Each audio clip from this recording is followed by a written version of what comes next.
오늘 이 시간에는 우리가 출애굽기 33장 전체를 보겠습니다. 출애굽기 우리가 32장을 통해서 보면서 우리가 한순간도 우리의 모습들을 하나님과의 그 관점을 떠나버리게 되면은 우리들의 나타나는 본연의 모습 속에서 우리의 속성 속에 담겨있는 이 죄 속성이 우리로 하여금 하나님을 향해서 넘어지는 그 구실밖에 하지 않는다는 것을 우리가 봐왔습니다. 하나님과의 관계적인 측면에서 우리가 무엇보다도 중요한 것은 하나님을 경배하는 신앙을 우리가 경홀 해서는 아니 된다는 겁니다. 이스라엘 백성들이 시내산 언약에서 두 돌판에 새겨진 그 말씀을 위반해버리고 그 두 돌판에 있는 그 내용대로 집행을 당할 수밖에 없는 그 순간에 하나님께서 은혜를 베푸시죠. 그래서 두 돌판이 깨어지는 사건이 나타나게 됩니다. 다시 말하면 이제 두 돌판을 하나님께서는 그들을 멈추게 하는 것인데 두 돌판에 일어나는 그 저주를 멈추게 하는 것으로서만 끝나는 것이 아니라 그럼에도 불구하고 그 효력은 그대로 발동이 된다 그랬죠. 그러면은 그 효력을 발동시키는 데 있어서 그 두 돌판이 깨지는 것과 같은 효력을 하나님께서 발동시킨 것이 있는데 그것이 뭔가 하면은 하나님께서 은혜를 베푸시는 거죠. 어떤 것을 통해서? 회개를 통해서 하나님께서 발동이 되는 것을 멈추게 하시고 다시 갱신이 들어가게 되는 겁니다. 다시 갱신이 들어가게 되는 겁니다. 이 과정 속에 이제 32장과 34장이라는 특히 34장이라는 이 두 돌판의 갱신 사이에 33장의 말씀이 딱 주어집니다. 이 33장의 말씀이 주어질 때에 참 굉장히 어중간한 말씀을 하세요. 굉장히 어중간한 말씀을 하시는 것뿐만 아니라 굉장히 하나님의 신인 동행론적인 측면에서 하나님의 마음이 이스라엘을 향해서 얼마나 섭섭한가를 우리에게 표현해 주기도 합니다. 그런가 하면은 또 하나는 하나님의 정확한 그 이스라엘 향한 그 뜻을 표명하기도 합니다. 이 33장이. 그리고 또한 이런 부분에 대해서 이스라엘 백성들이 하나님을 이해하지 못하는 속에 다시 한 번 더 하나님을 되돌아보면서 하나님이 자신들을 향해서 왜 이런 말씀을 하셨는가? 왜 이런 섭섭한 말씀을 하셨는가? 왜냐하면 하나님이 그들과 함께 가지 않겠다는 겁니다. 너희들 가나안 가라는 거죠. 너희들 가나안 가고 나는 너희들과 동행을 하지 않겠다는 겁니다. 왜 하나님께서 이런 말씀을 하셨는가? 그러면서 하나님께 다시 한 번 더 이스라엘을 되돌려보게 하는데 여러분들 주시할 것은요. 그들이 이미 시내산 언약을 통해서 여기 시내산을 통해서 그들이 대단히 큰 사건을 그들이 유발시켰습니다. 그것은 바로 뭔가 하면은 이 하나님의 그 언약을 그들이 위반하는 그런 사건을 벌이게 됩니다. 이때에 하나님께서는 그들의 이 언약을 어긴 이 사건을 하나님께서는 언약의 실효성을 멈추질 않았습니다. 이 실효성을 하나님께서는 회개를 통해서 이것을 받아들이고 그리고 하나님께서는 용서하셨습니다. 그런데 이런 속에도 이스라엘이 여러분 변하지 않는 것이 있었습니다. 그것이 여러분들 뭔가 하면은 그들이 시내산 언약을 그들이 어길 때에 위반할 때 어길 때에 이것이 우발적인 사건이 아니라는 것을 우발적인 사건이 절대 아니라는 것을 오늘 34장이 이것을 우리에게 증거해 주고 있습니다. 그것은 뭔가 하면은요 그냥 우리가 굉장히 소홀하게 넘어갈 수가 있는 것이 있는데 그것은 뭔가 하면은 그들이 하나님이 동행하지 않겠다는 겁니다. 가나안에 동행하지 않겠다는 그 이유를 그들은 모르고 있습니다. 그때에 모세는 하나님이 동행하지 않으면은 내가 이 백성들을 어떻게 이끌어 가겠습니까? 나를 이렇게 홀로 모든 것들을 나를 감당하라 그러면 내가 어떻게 감당하겠습니까? 라고까지 말을 합니다. 그런데 하나님께서 왜 그렇게 하셨는가라는 것입니다. 하나님이 함께 동행하지 않는다니까 이스라엘에서 나타나는 반응이 있었습니다. 그 반응은 뭔가 하면은 바로 회개였습니다. 하나님이 우리가 이 시내산에서 이 언약을 위반함으로 인해서 언약을 그들은 하나의 지키는 측면에서 언약을 맺었던 그들이 언약을 파괴하는 그런 부분들의 문제들이 생겨났는데 이런 부분을 통해서 자신들의 죄를 돌이켜보게 됩니다. 그러면서 그들이 하나님이 동행하지 않겠다라는 부분에 대해서 이스라엘 백성들의 반응은 이스라엘의 반응은 완전히 무너짐이었죠. 하나님이 여러분을 함께하지 않겠다는 겁니다. 그때 이스라엘의 반응은 완전히 무너짐이었고 그러면서 이들 속에서 나타났던 것이 바로 회개였습니다. 회개. 그런데 하나님께서 이 회개를 통해서 그들을 다시 한번 더 되돌아보게 하는 겁니다. 여러분들 회개라는 것은 쉬우고 완전히 죄로부터 나를 돌이켜서 하나님께로 향하는 온전함을 실은 것이 여러분 회개입니다. 그런데 이스라엘은 이런 회개를 담을 때에 그들 속에 나타났던 것들은 뭔가 하면은 실질적으로 자신들이 가나안에 갔을 때 하나님이 동행하지 않으면 우리는 어떻게 할까라는 그런 두려움이 우선이었습니다. 그러면서 그들이 자신들의 이 시내산에서 일어났던 자신들의 모습들을 회개를 하지만은 하나님께서 뭐라고 그러는가 하면은 아니라는 거예요. 아니라는 거예요. 그러면서 하나님께서 뭐라고 말씀하시는가 하면은 그들이 가지고 있는 하나의 장식물을 말하면서 하나님이 이스라엘 향해서 어떤 백성이라고 말합니까? 목이 곧은 곧은 백성이라 이렇게 말하고 있습니다. 회개를 일으키고 있는데 목이 곧은 백성이라고 말하고 있습니다. 이게 왜 그럴까요, 여러분들요? 이게 오늘 포인트입니다. 이게 하나님께서 이 목이 곧은 백성이라고 이것을 반복해서 이야기를 하고 있습니다. 그런데 이들이 깨닫지 못합니다. 왜 여러분들 하나님께서 그들이 목이 곧다고 이야기를 할까요? 이 부분들 속에서 이 목이 곧다는 것은 우리가 대체로 목이 곧은 사람들은 뻣뻣하다 그러지 않습니까? 거만하다 그러잖아요. 그런데 대체로 거만하고 이런 사람들은 자신이 모습이 거만한 줄 모릅니다. 자신의 행동이 다른 사람에게 그렇게 느껴지는데 자신은 못 느낀다는 이야기죠. 이것은 뭔가 하면은 이미 몸속에 배겼다는 이야기입니다. 그러면 다시 말하면은 하나님을 향해서 목이 곧은 그들의 모습이 이미 모든 것이 마치 섭성처럼 배겨 있다는 이야기입니다. 그러면은 다시 말하면 이 시내산에서 일어났던 이 사건이 우발적인 사건이 아니라 어떤 내용들을 담고 있는가 하면은 그들이 이미 모든 것들 속에서 시내산에서 이런 일들이 일어날 수밖에 없었던 것은 그들의 모습이 마치 담겨있는 섭성과 같았다는 이야기입니다. 그러면 다시 말하면 자신들이 그것을 지금도 못 깨닫는다는 이야기입니다. 우상 속에 그렇게 젖어 살아왔던 겁니다. 그러니까 우상 자체가 그들의 문화였고 삶이었고 하나의 생태였다는 겁니다. 그런 것들이 어디 속에 나타났는가 하면 자신들이 가장 소홀하게 여겼던 곳에 그 모습에 잔재가 남아있었던 것입니다. 그것은 바로 뭔가 하면 하나님께서 이렇게 말씀하십니다. 호레산으로부터 그들의 장신구를 떼어내어라. 아시겠습니까? 목이 곧은 백성과 직결적인 관계가 있는 것이 뭔가 하면 장신구입니다. 장신구.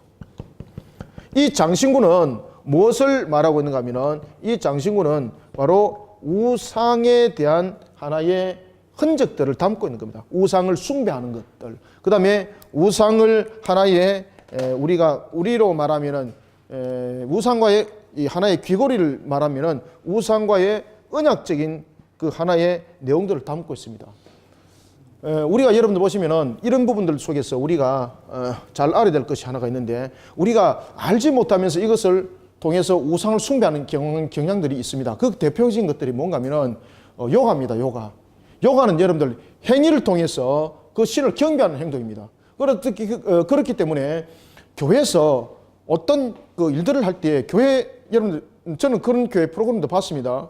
교회 안에 요가라는 프로그램이 있습니다. 와우, 제가 완전 기절할 뻔했습니다. 여러분들 아시겠습니까?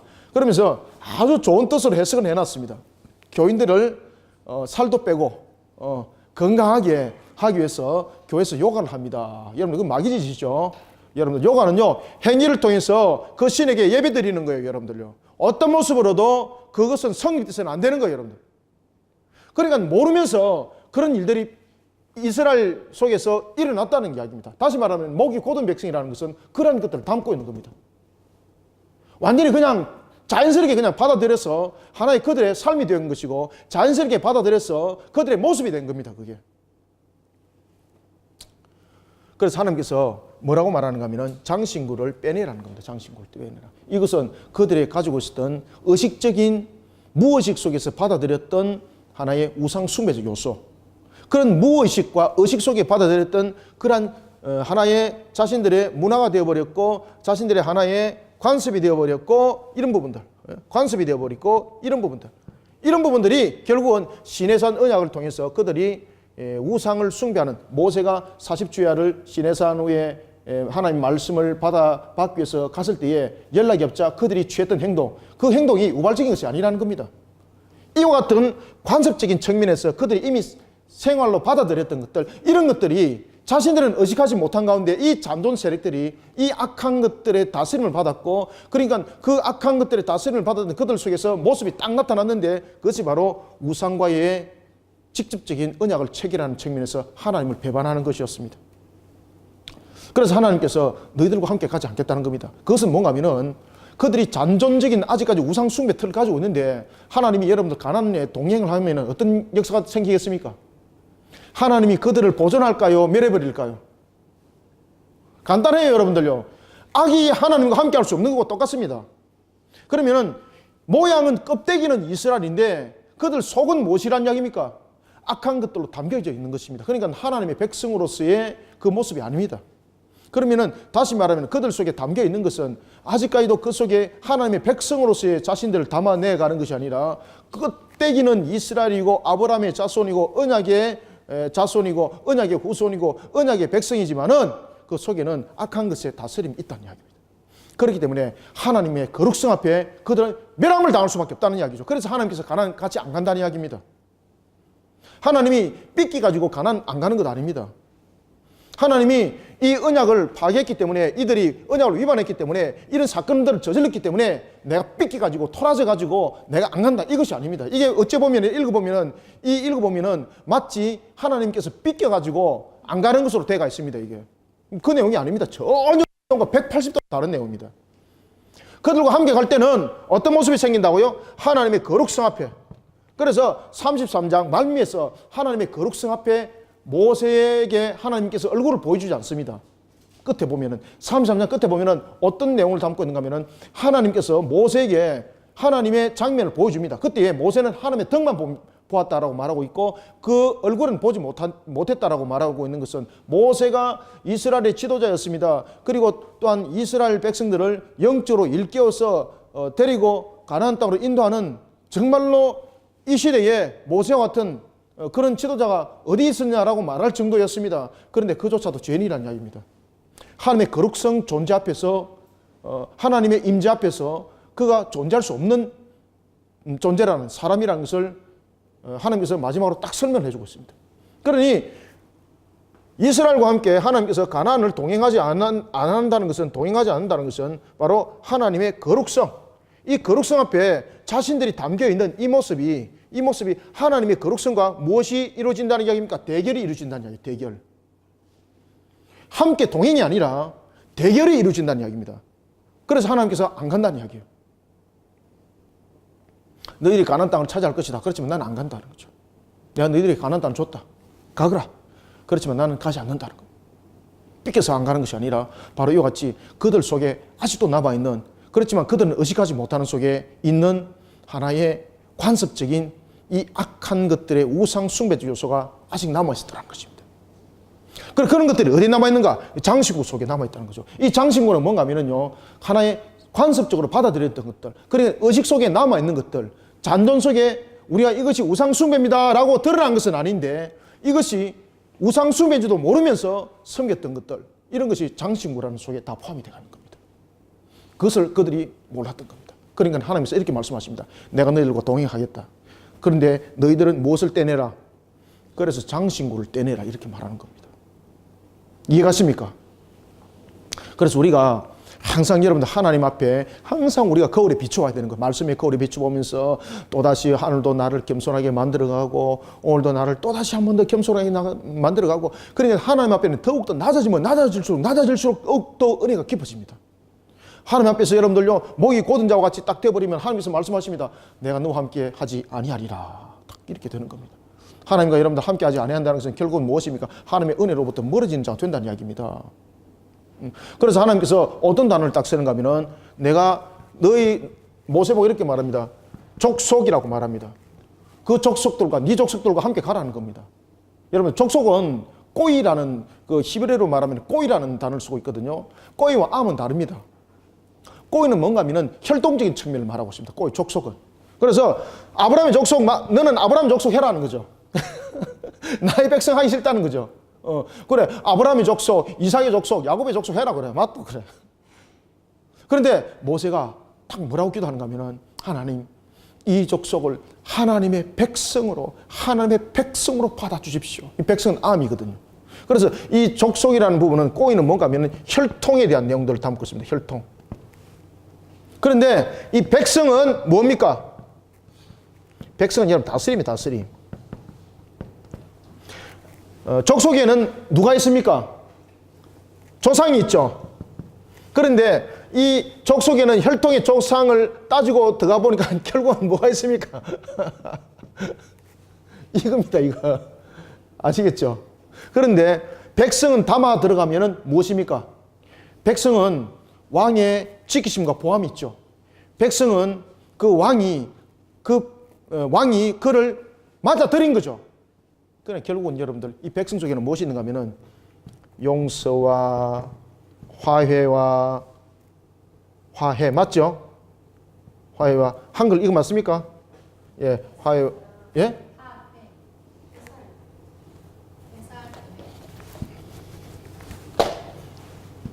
예. 용서와 그다음에 화해와 그리고 하나님께서 베푸시는 그런 은혜들이 이 백성 속에는 있습니다. 자, 오늘 우리가 33장을 이런 부분들을 중심으로 바라보면서 우리가 33장 이제 전체를 우리가 보도록 하겠습니다. 화해 이거 아닌데? 아니죠? 이거 아니에요. 예, 예. 이거죠? 예.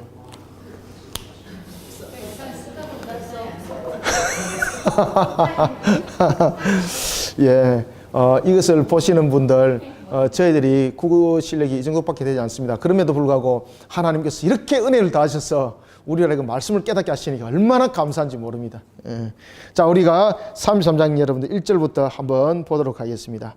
자, 1절부터 여러분들 3절까지 한번 읽어봅시다. 시작. 여호와께서 모세에게 이르시되 너는 네가 애굽 땅에서 인도하여 낸 백성과 함께 여기를 떠나서 내가 아브라함과 이삭과 야곱에게 맹세하여 내 자손에게 주기로 한 그 땅으로 올라가라. 내가 사자를 너보다 앞서 보내어 가나안 사람과 아모리 사람과 헷 사람과 버리스 사람과 히위 사람과 여부스 사람을 쫓아내고 너희를 젖과 꿀이 흐르는 땅에 이르게 하려니와 나는 너희와 함께 올라가지 아니하리니 너희는 목이 곧은 백성인즉 내가 길에서 너희를 진멸할까 염려함이니라 하시니 아멘. 이제 무슨 뜻인지 아시겠죠? 하나님께서 가나안 땅 가라는 이야기예요. 왜? 하나님께서 언약을 하셨기 때문에 그 땅을 사자를 앞세워서 그 땅을 너희들에게 반드시 주겠다는 겁니다. 그런데 하나님이 동행하지 않겠다는 겁니다. 왜 동행하지 않습니까? 무슨 이유 때문에? 하나님 삐끗어요? 그렇죠. 무엇이 문제인가 하면 바로 우상적인 이 요소가 거룩성과 대결이 되기 때문입니다. 아시겠습니까? 여러분들, 우상과 거룩성이 대결이 되게 되면 어떤 결과가 생깁니까? 오늘도 본문에서 여러분들 말하고 있는 것처럼 하나님께서 너희들을 어떻게 하리라? 그렇죠. 진멸. 거룩성과 우상과의 대결에서는 진멸밖에 없습니다. 그러면은 그들이 아직까지 우상 숭배적 잔존에 그들이 어떻게 젖어 있는가 자신들이 모르고 있는 겁니다. 제일 중요한 것은 알면은 피할 길이 생기는데 모르기 때문에 피할 길을 어떻게 가야 될지를 모르고 있는 겁니다. 그러니까 하나님께서 길을 가르쳐 주는 겁니다, 지금. 그런데 내가 너희들과 함께 가게 되면은 거룩성의 존재 앞에서 너희들이 그 우상적인 악의 요소들을 가지고 있는 너희들이 의식하지 못하는 잔재 속에 가지고 있는 이 모습 속에 하나님의 영광을 가리는 이런 우상적인 요소들이 남아있는 그것이 결국은 진멸의 조건이 될 수밖에 없으니 내가 너희들과 동행하지 않겠다는 겁니다. 그러니까 이스라엘 백성들이 무너지는 겁니다. 하나님께서 가나안을 준다 그러는데 같이 동행하지 않겠다는 겁니다. 그러니까 그들 속에 먼저 머릿속에 딱 와닿던 것은 무엇입니까? 바로 시내산 언약, 이것이 문제가 됐다는 거죠. 그러니까 이 부분 때문에 자신들이 문제가 됐다는 것을 알고 백성들이 준엄한 이 말씀을 듣고 슬퍼합니다. 슬퍼하면서 한 사람도 단장하지 않더라. 왜? 단장하지 않다는 것은 어떤 의미를 가지고 있습니까? 이 우상 숭배 사건으로 인해서 자신들이 하나님으로부터 책망을 지금 받고 있다는 것을 그들은 통일을 하는 거예요. 알겠죠? 지금 하나님께서 동행하지 않는다는 것을 그들이 어떻게 느꼈다는 이야기입니까? 지금 시내산 언약에서 일어났던 이 문제, 그 속에서 금송아지 사건, 금송아지 이 사건으로 인해서 하나님께서 지금 대단히 지금 화가 났다는 이야기죠. 그래 하나님께서 이 문제를 가지고 책망을 한다는 이야기죠. 책망을. 아이고 하나님이 우리를 책망하구나. 하나님이 우리를 책망하기 때문에 우리는 지금 가난 가봐야 우리는 아무 소용없다는 거죠. 근데 하나님께서 분명히 말씀하셨습니다. 내가 사자를 앞세워서 가난을 너희들에게 주리라. 맞지 않습니까? 근데 하나님께서 가라고 말하는 겁니다. 이것은 어떤 이유 때문이었다고요? 바로 목이 곧은 백성이라는 것은 자신들이 어떤 지금 의식 구조에 놓여 있는지를 알지 못하고 있다는 이야기입니다. 그래서 너희들이 목이 곧은 백성이기 때문에 내가 너희들과 함께 가지 못하겠다는 이야기는 바로 목이 곧은 백성이 무엇을 의미를 하고 있는가? 의식을 하지 못하고 있다는 이야기입니다. 그 의식을 하지 못하고 있다는 것은 무엇을 자신들이 관습 속에서 이미 우상 숭배자가 되어 있는 것을 의식하지 못하고 있다는 겁니다. 무엇을? 또한 자신들이 하나님의 말씀을 떠난 존재라는 것을 그들은 의식하지 못하고 있다는 것입니다. 그런데 그들의 마음은 그렇지 않았습니다. 하나님, 우리가 정말로 이 금송아지 우상 숭배 속에서 우리가 빠졌던 것들 정말로 우리가 정말로 철저히 정말 회개합니다 라고 말했지만은 그들 잔전 속에서 남아있는 것이 있었습니다. 그러니까 그것은 자신들이 의식하지 못하는 속에서 받아들였던 관습, 이런 문화, 삶의 형태였습니다. 그 속에 우상 숭배가 만연하게 자리 잡고 있었습니다. 그래서 목이 곧은 백성입니다.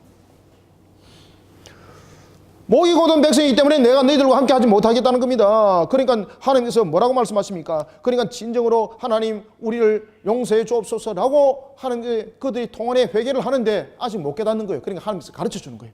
왜 너희들이 목이 곧은 백성인가 하면은 가르쳐 줍니다. 어떻게 가르쳐 줄까요, 여러분들요? 자, 4절, 5절, 6절, 4절, 5절, 6절, 세 절을 읽습니다. 시작. 백성이 이 준엄한 말씀을 듣고 슬퍼하여 한 사람도 자기의 몸을 단장하지 아니하니 여호와께서 모세에게 이르시기를 이스라엘 자손에게 이르라. 너희는 목이 곧은 백성인즉 내가 한순간이라도 너희 가운데 이르면 너희를 진멸하리니 너희는 무엇을 떼내라? 장신구를 떼어내라. 그리하면, 그렇죠, 그리하면 내가 너희에게 어떻게 할 것인지 정하겠노라 하셨습니다. 이스라엘 자손이 호렙산에부터 그들의 장신구를 떼어내니라. 아멘. 이제 아시겠습니까? 그래서 하나님께서 이렇게 말씀하십니다. 그 장신구를 떼내라. 그러면 내가 어떻게 할까를 가르친다는 것은 그러면 내가 동의한다는 이야기입니다. 왜? 하나님의 거룩성 앞에 백성들의 조건입니다. 하나님이 거룩하니 그 백성이 어떻게 됩니까? 그럼요. 하나님이 거룩하니 백성도 거룩해야 됩니다. 왜냐하면 백성이라는 것은 그 왕의 목판인 것입니다. 그래서 나중에 하나님께서 뭐라고 말하는가 하면은 백성이라 말 안 하고 족속이라고 말하는 거예요. 분리시켜 버립니다. 분리. 백성과 족속은 엄연히 다릅니다, 여러분들요. 그래서 족속은 혈통 중심이에요. 그렇지만 백성은 혈통 중심이 아닙니다. 백성은 바로 왕과의 직결적인 관계 개념입니다. 그러나 족속은 조상들과의 관계입니다. 조상들과 관계를 형성해 보니까 뭐만 나타납니까? 죄인이라는 결론만 더 나타납니까? 죄인이라는 결론만. 그래서 오늘 본문에 보면은 4절에서 단장하지 않는다는 것은 우상 숭배 사건으로서 하나님으로부터 책망을 받은 후에 그들 자신들이 죄에 대한 통한의 회개를 표현을 했는데 하나님은 의외로 그것을 받아들이지 않고 너희들은 목이 곧았다는 거죠. 그러면서 하나님께서 모르니까 가르쳐 주는 거예요. 너희들은 목이 곧은 백성이다. 그러면서 무엇을 제거해라? 그렇죠. 장신구를 제거해라. 그러면은 내가 말해주겠다. 그러면은 내가 너희들과 동행하겠다. 왜 그렇습니까? 우상 숭배적 요소와 거룩성이 대결을 하게 되면은 무엇만 남게 됩니까? 그렇죠. 진멸만 남게 되어 있습니다. 그래서 여러분들요, 우리가 하나님을 향한 신앙을 우리가 오늘 건강한 공동체를 세워나가는 10가지를 제가 여러분들에게 오늘 같이 함께 우리가 보았고 우리 교회가 지켜야 될 10가지 사항을 정했습니다. 그때 제 7번이 무엇이었습니까? 예? 하나님은 공예배 굉장히 중요합니다. 그렇죠? 여러분 공예배는 하나님과 우리 간의 관계설정입니다. 관계설정. 우리는 하나님을 경배하는 속에 우리 자신들을 세워나가시길 바랍니다. 은혜를 받기 전에 하나님을 경배를 먼저 해야 될 것이 우리의 모습이라는 겁니다. 그래서 예배는 은혜 받는 것이 아닙니다. 착각하시면 큰일 납니다. 예배는 하나님을 경배하는 겁니다. 그런 속에 하나님께서 우리에게 은혜를 다하시는 겁니다. 그러면서 예배 속에 은혜가 임하는 겁니다. 장신구를 떼내라는 거죠. 그러니까 우리의 예배에 대한 그런 우상 숭배적 요소. 그러니까 여러분들 우상 숭배자들, 이방인들이 자신들의 신을 왜 예배합니까? 은혜를 취하기 위해서, 맞습니까? 그죠? 경배라기보다는 그들은 어떤 조건을 취하기 위해서 그 신들을 경배하는 거지 않습니까? 그런데 우리는 하나님을 경배하는 것이 우리의 어떤 조건을 취하기 위해서가 아닙니다. 하나님은 경배 대상이기 때문에 예배를 드리는 겁니다. 그래서 이런 예배 형식의 장식을 떼내라. 우리 삶들을 통해서도 마찬가지입니다. 아시겠죠? 장신구를 떼내야 돼. 장신구를. 내가 의식하지 못하는 속에 혹이나 여러분들 속에 장신구 같은 이런 것들은 있습니까? 그러면 하나님의 거룩성 앞에 대결됩니다. 하나님의 거룩성 앞에 대결됩니다. 나중에 진멸입니다. 그러니 우리가 알지 못하는 속에 있는 것들, 장신구, 우리가 무엇으로 비춰봐야 됩니까? 하나님의 말씀으로 비춰봐야 되는 거예요. 말씀으로 비춰보면 하나님이 가르쳐줘요. 하나님께서 오늘도 말씀하지 않습니까? 그러니 장신구를 떼내라. 그죠? 하나님께서 가르쳐 주신 것이죠. 말씀으로 우리를 비춰보면 내 속에 장신구가 뭔지 나타납니다, 여러분들. 자, 이런 속에 그들이 장신구를 어디서 떼냈습니까? 장소가 중요하죠. 어디서요? 진행하다가 떼냈습니까? 호렙산에서 떼냈습니까? 그럼요. 꼼짝 안 하고 그곳에서 떼낸 거예요. 호렙산에서 떼내더라. 우상의 땅, 애굽에서부터 가져온 우상의 문양들, 그 문양들이 생겨져 있는 우상 숭배와 직접적인 관계 있는 것 전부 다 제거하고 난 뒤에 출발하는 겁니다. 자, 이런 속에 이제 모세가 회개를 합니다. 모세 또한 하나님 앞에 회개하는 그 모습이 우리가 9절부터 11절 속에 나타나는 겁니다.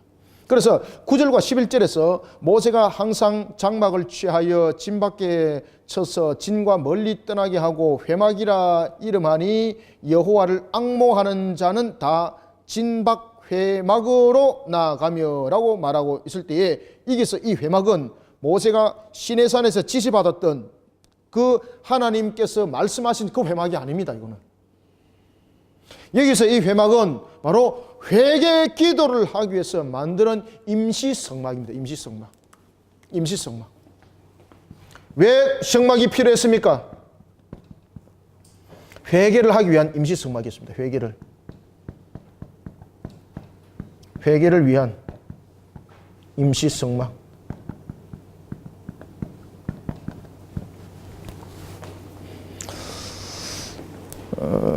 그러면서 이제 8절에도 보면은 모세가 회막으로 나아갈 때 백성이 다 일어나 이제 그들이 신앙의 경각심들을 일으키기 시작합니다. 백성들이 다 일어나 장막문에 서서 모세가 회막에 들어가기까지 바라보며 모세가 회막에 9절 들어갈 때에 구름 기둥이 내려 회막문에 서며 여호와께서 모세와 말씀하시니 하나님께서 그것을 받아들이는 거예요.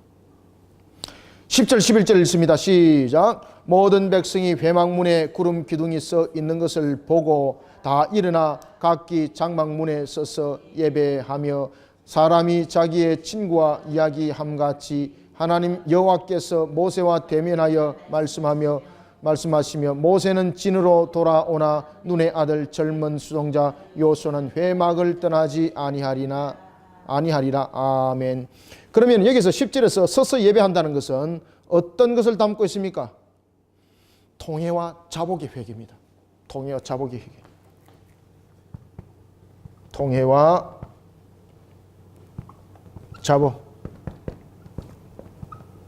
자복의 회개. 그러니까 이 공동체 속에서 대회개 운동이 일어났다 이야기입니다. 우리나라 여러분들 원산 대부운동이 무엇을 시발점으로 일어났습니까? 독일 선교사 하디를 통해서 원산 대부운동이 일어났을 때 대회개운동이었습니다.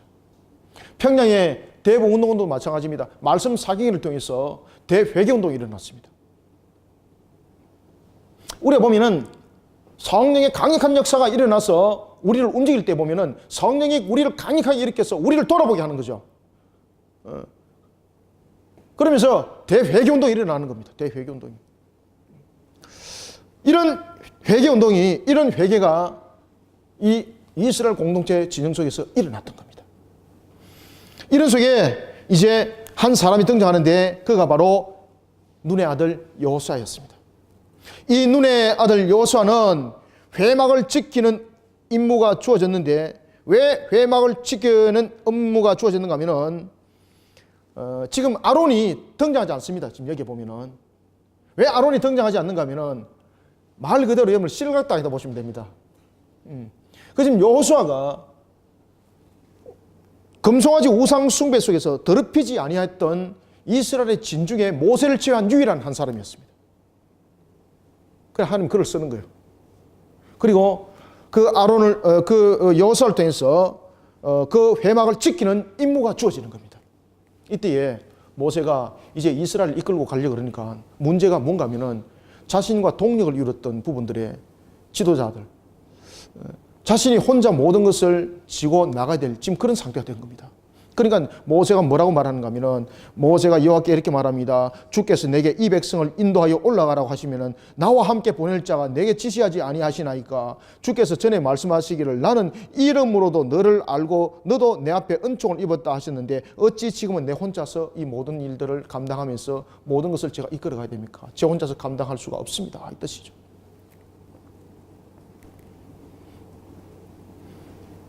말 그대로 하나님이 동행하지 않고는 내가 이 백성을 이끌고 어떻게 간다는 이야기입니까? 하나님께서 동행자를 붙여줘서 정말로 그들을 이끌고 가도 힘의 버글판에 하나님이 함께하지 않는다면 우리의 가난의 목적지에 이르렀을 때에 그 목적지는 우리에게 무슨 의미가 있습니까? 말입니다.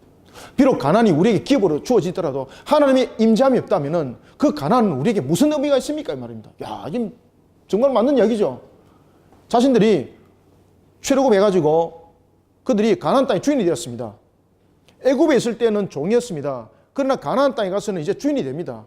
그런데 중요한 것은 가나안에 있을 때도 우상 숭배의 지배를 받았고 하나님의 임재함이 없이 가나안의 주인이 될지언정 우상 숭배 속에서 지배를 받게 되면 자신들이 출애굽한 의미가 어디 있습니까? 의미 없습니다. 그냥 바뀐 것밖에 없습니다. 그럼 모세가 그 이야기를 딱 하는 겁니다.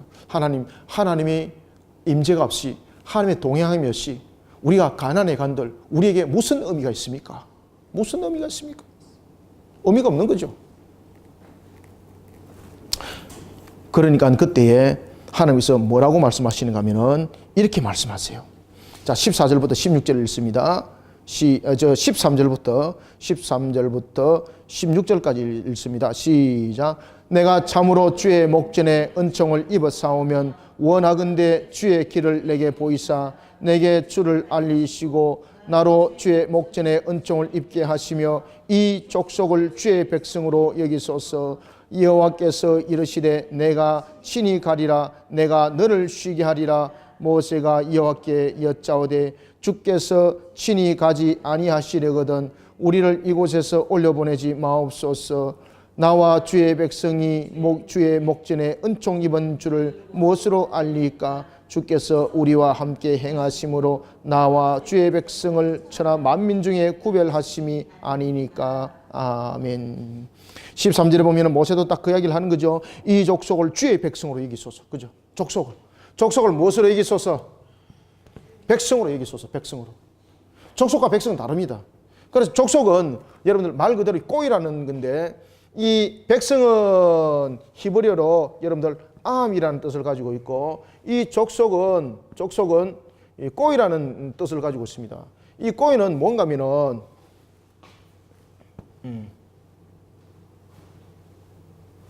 꼬이는 뭔가 하면은 이 꼬이는 족속인데 이 족속은 바로 혈통이 그 중심이 되는 겁니다. 이 백성은 암이죠.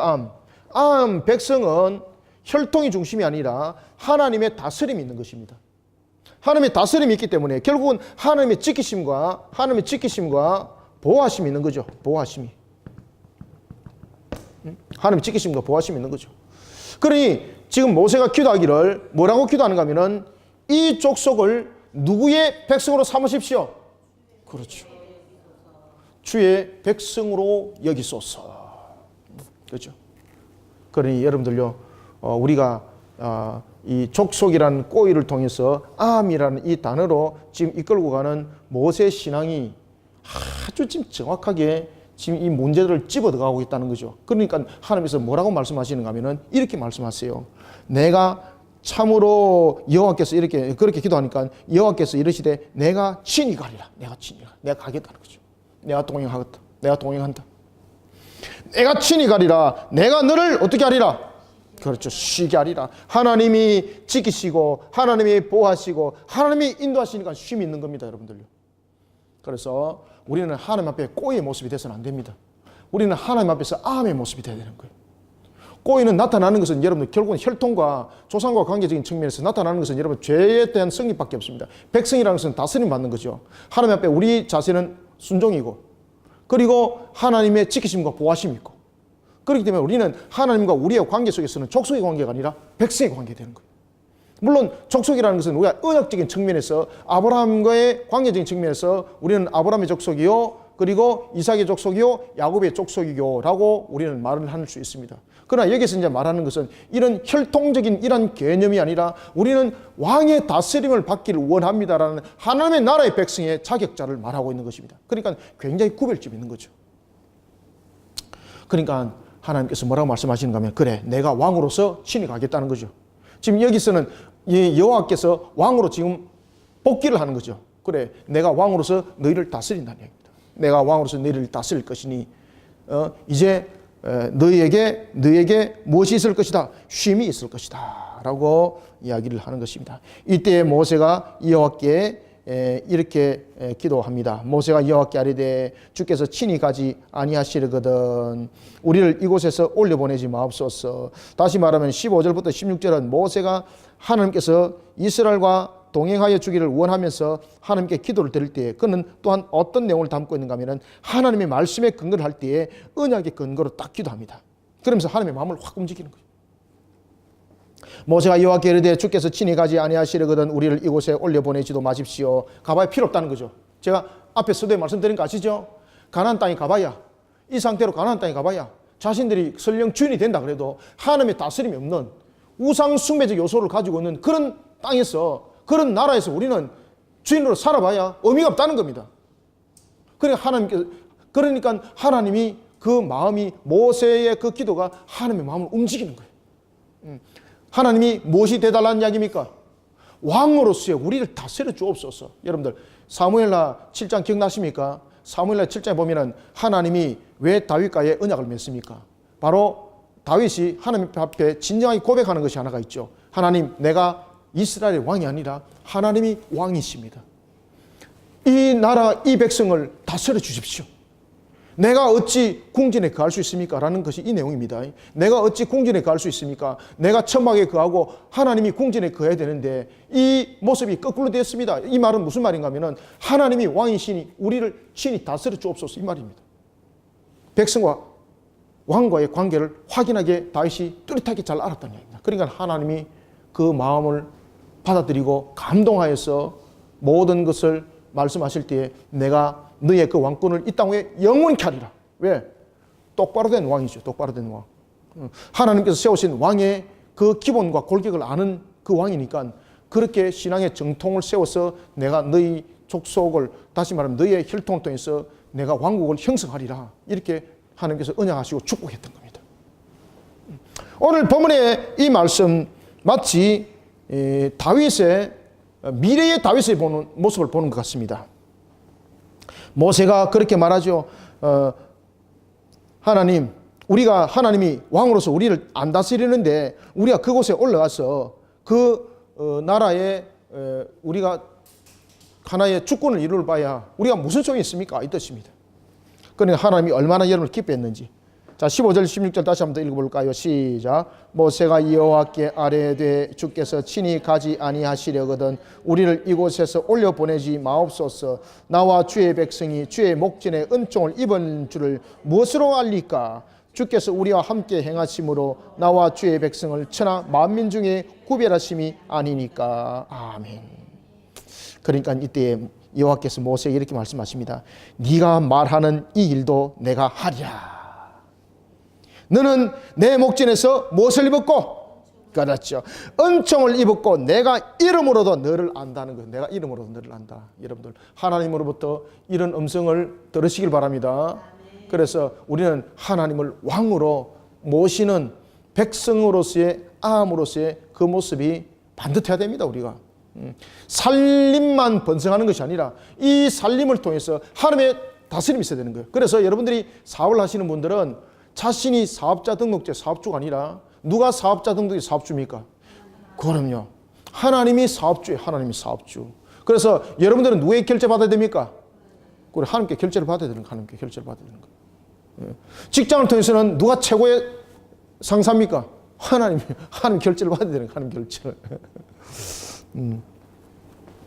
그래서 우리는 이러한 은총 속에 살아가는 겁니다. 17절 말합니다. 여호와께서 모세에게 이르시되 네가 말하는 이 일도 내가 하리라. 그죠? 내가 하리니 너는 내 목전에서 은총을 입었고 내 이름도 너를 알미라. 자, 18절부터 20절까지 읽습니다. 시작. 모세가 이르되 원하건대 주의 영광을 내게 보이소서. 여호와께서 이르시되 내가 내 모든 선한 것을 네 앞으로 지나가게 하고 여호와의 이름을 네 앞에 선포하리라. 나는 은혜 베풀 자에게 은혜를 베풀고 공의를 여길 자에게 공의를 베푸느니라. 또 이르시되 네가 내 얼굴을 보지 못하리니 나를 보고 살 자가 없음이니라. 아멘. 그래, 하나님께서 모세에게 이렇게 말합니다. 또한 모세가 하나님께서 모세에게 내가 너에게 은혜를 다리라. 그래, 모세가 18절에 그러면은 이 부분에 대해서 주님의 영광을 말씀하신 것이 그대로 이루어질 줄 주님의 영광을 보여주십시오. 주님께서 같이 동행한다고 지금 약속했지 않습니까? 그래, 내가 너희들을 다스리는 그러한 왕국을 내가 이룰 것이다 라고 말하니까 하나님 그러면은 그 한 증거를 보여주십시오. 마치 기도원처럼 말입니다. 한 증거를 보여주십시오. 하나님의 영광을 보여주십시오 라고 말하니까 하나님께서 뭐라고 말씀하시는가 하면은 나의 거룩성 앞에 나의 선한 앞에 너가 나의 얼굴을 보지 못할 것이다. 왜냐하면 이 관계 속에서 나타나는 것은 하나님의 얼굴을 대면한다는 것은 모세가 아니라 아브라함이라도 노아라도 하나님의 거룩성의 존재 앞에서 얼굴을 본다는 것은 그 거룩성의 그 존재 앞에서는 죄의 속성은 여러분들 존재할 수가 없어요. 그러면은 다시 말하면 하나님께서 그에게 은혜를 베푼다면서 나타나버린 결과가 그를 향한 심판이 되어버리는 거예요. 그래서 하나님께서 얼굴은 보이지 않겠다는 겁니다. 이것은 바로 뭔가 하면은 항상 우리 속에 우리가 완전 구원에 이르기까지는 우리 모습 속에 담겨져 있는 것이 항상 완전 거룩은 이 땅에서 이루어지지 아니하고 우리가 성화 과정 속에서 있는 것이고 완전한 거룩은 우리가 이 땅에서 일어나는 마지막 심판대 속에서 주님이 오시는 그때까지 우리가 이 생명을 다하는 그때까지 영화 속에서 이루어지는 것입니다. 그때는 우리가 주를 배우면서 우리가 살아가는 거죠. 그래서 하나님께서 말씀하십니다. 여호와께서 이르시되 19절 내가 내 모든 선한 것을 네 앞으로 지나가겠다. 선한 것, 좋은 것, 모든 유익한 모든 행복들 그런 것을 네 앞에서 모든 것을 지나가게 하겠다. 그리고 여호와 이름을 네 앞에서 선포하리라. 나는 은혜 베풀 자에게 은혜를 베푸고 긍휼히 여길 자에게 긍휼을 베푼다고 말씀하십니다. 그러니 우리가 하나님을 향한 신앙으로 우리를 바로 세워나가고 공동체를 바로 세워나가는 일에 우리가 헌신된 이 모든 것들을 해나갈 때도 우리의 자의와 자아를 담아내는 것이 아니라 하나님을 바르게 아는 신앙의 견인이 너무나도 중요합니다. 그래서 은혜를 베풀 자에게 은혜를 베풀고 긍휼히 여길 자 긍휼을 베푼다는 이야기입니다. 그때 하나님께서 어떤 말씀을 하시는가 하면은 네가 내 얼굴을 보지 못하리라. 바로 이 거룩성에 대한 것을 함께 담아내 가고 있습니다. 그러면서 나를 보고 살 자가 없음이라. 그죠? 나를 보고 살 자가 없습니다. 자, 이제 21절부터 23절을 한번 읽어보고 우리가 끝마무리를 하면서 정리를 하겠습니다. 21절부터 23절 시작. 여호와께서 또 이르시기를 보라 내 곁에 한 장소가 있으니 너는 그 반석 위에 서라. 내 영광이 지나갈 때에 내가 너를 반석 틈에 두고 내가 지나도록 내 손으로 너를 덮었다가 손을 거두리니 네가 내 등을 볼 것이요 얼굴은 보지 못하리라. 아멘. 자, 여기서 하나님께서 우리에게 어떤 말씀을 주고 있는가 하면 21절 보십시오. 20절에도 보면 내 얼굴을 보지 못하리라. 나를 보고 살 자가 없음이라 말했습니다. 그리고 21절에 보면은 이게 이제 하나님께서 20절, 21절, 22절, 23절이 하나님께서 베푸시는 은혜입니다. 특히 21절에 보면은 여호와께서 또 이르시기를 보라 내 곁에 한 장소가 있으니 너는 그 반석 위에 서라는 겁니다. 여기서 그 반석 위에 서라는 것은 이 반석은 뭡니까? 이 반석은 여러분 피난처입니다. 피난처. 하나님의 베푸신의 은혜입니다. 이게. 따라서 우리가 여러분들 주님의 영광을 위해서 우리의 모습들을 세워나갈 때에 하나님께서 우리에게 베푸시는 은혜가 여러분들요 참 우리에게 철저한 은혜를 우리에게 베푸십니다. 따라서 여기서 여러분들 반석은 어떤 것을 말하고 있는가 하면은 여기서 반석은 피난처입니다. 피난처. 여기서 반석은 피난처. 하나님께서 피할 피난처가 되어주시고 그래서 너를 반석 틈에 두고 여호와의 영광이 지나갈 때에 어떤 문제가 잘못된 문제들이 야기될 수가 있습니다. 왜냐하면 이 영광이 지나갈 때에 우리의 남아있는 이 인간들의 가지고 있는 이 죄 속성들이 어떤 부분에서 어떤 사건을 터뜨릴지 모르는 겁니다. 그러니까 하나님께서 딱 보호하는 거예요. 반석이 되겠다. 내가 너를 한 장소에 두겠다. 한 장소가 있으니 너는 그 반석에 서리라. 바로 하나님께서 피난처를 마련해 주시고 그 피난처, 다시 말하면 구원의 능력이 될 것을 말하고 있습니다. 구원의 능력. 구원의 능력이 될 것을 말하고 있고, 그리고 난 뒤에 반석 틈에 두지요. 반석 위에 서리라. 그러면서 반석 틈에 두지요. 반석 틈에 둔다는 것은 어떤 뜻입니까? 반석은 피난처라 그러면은 이 반석의 틈은 무엇입니까? 반석이 말 그대로 피난처라고 말한다면은 이 반석의 틈은 하나님께서 왜 그 틈에 뒀는가 이 말입니다. 왜 모세를 그 반석의 틈에 두겠다는 이야기입니까? 그 반석의 틈에 두야만이 다른 데로 이탈 사건이 안 일어나는 거죠. 반석의 틈에 두야만이 하나님의 영광이 지나갈 때에 모세 속에 해함을 받지 않는 거죠. 다시 말하면은 하나님께서 돌보시겠다는 겁니다.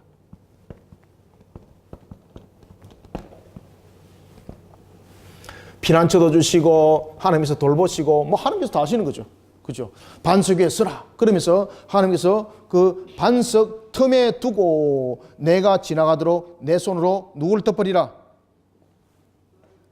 누구 손으로? 하나님의 손으로 덮는다.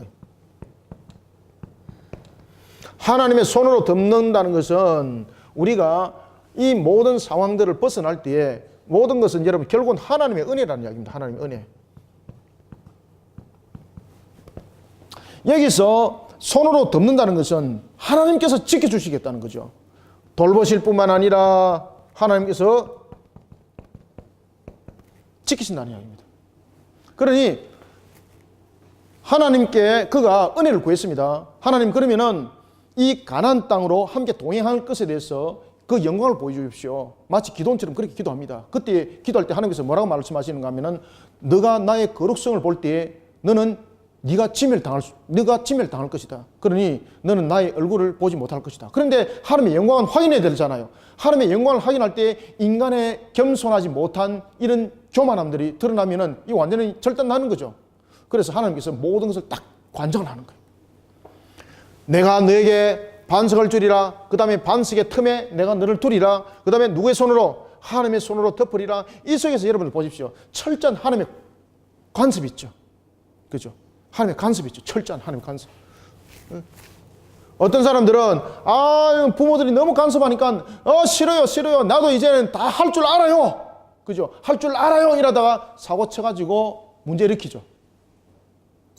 그래서 이것은 우리에게 두 가지를 말하는데 첫 번째는 하나님과의 관계를 말하고 있습니다. 관계. 그 다음에 두 번째는 하나님의 간섭이죠. 간섭.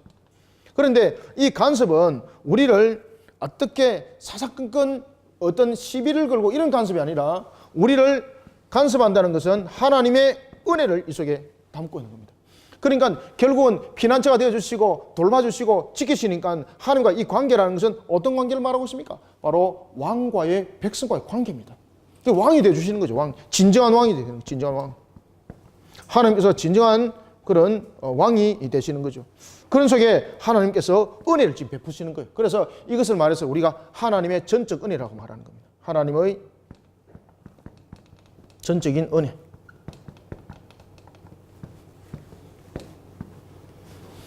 이런 하나님의 전적인 은혜 속에 그가 하나님의 영광을 보게 됩니다. 이때에 23절 보면은 손을 거두리니 네가 내 등을 볼 것이요 얼굴은 보지 못하리라.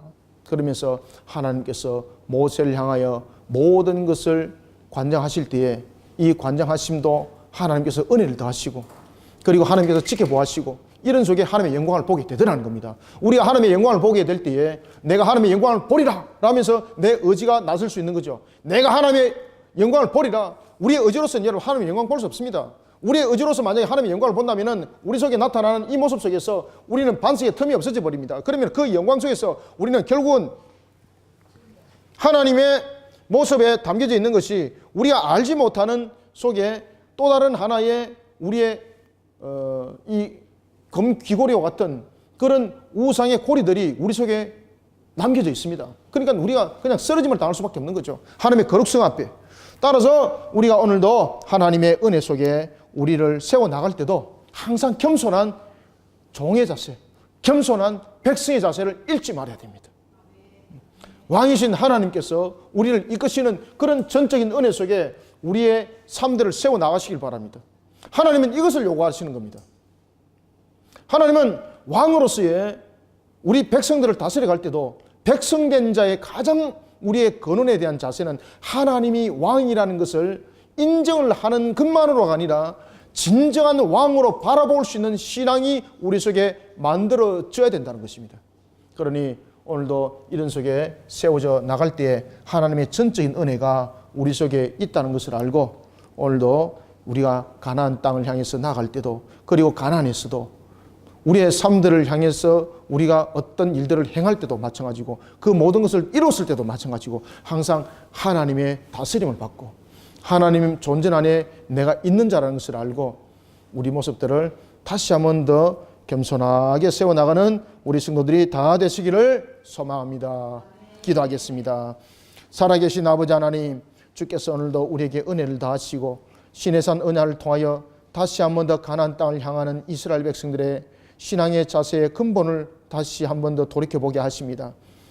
그들이 참으로 이스라엘의 모습이 된 것으로 하나님의 나라의 백성이 된 것이 아니라 바로 하나님의 다스림에 그 무릎을 꿇는 백성으로서의 하나님의 나라의 백성이 되어야 됨을 다시 한 번 더 알게 하였습니다.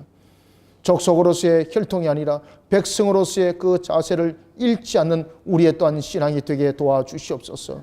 우리가 예수 그리스도를 통하여 주님의 백성이 된 것을 감사드리고 오늘도 하나님의 인도함 속에 우리는 겸손한 종의 걸음을 걷게 하여 주시옵소서. 하나님 주신 말씀이 오늘도 우리 속에 신앙의 근본을 이루게 하여 주시고 주신 말씀 속에 더욱더 겸손한 백성으로서의 그 길들을 달려가게 부족함이 없게 또한 도와주시옵소서. 어찌 하나님의 영광이 나의 의지로 내가 볼 수가 있겠습니까? 이것조차도 주님께서 은혜를 다하실 때에 우리가 하나님의 영광을 볼 수 있는 것이니 항상 모든 것이 하나님의 전적인 은혜 안에 우리가 인도됨을 알고 오늘도 이러한 하나님의 은혜에 감사와 찬양과 존귀와 영광을 올려드리는 또한 주의 백성 되게 하여 주시옵소서. 하나님 주신 은혜 속에 우리가 또한 은혜 베풀 자에게 은혜를 베풀어 주시는 주님, 공의를 이길 자에게 공의를 더하시는 주님, 오늘도 우리를 불쌍히 여기시고 은혜를 다하사 궁일하게 여겨 주시옵소서. 예수님의 이름으로 기도드리옵나이다. 아멘.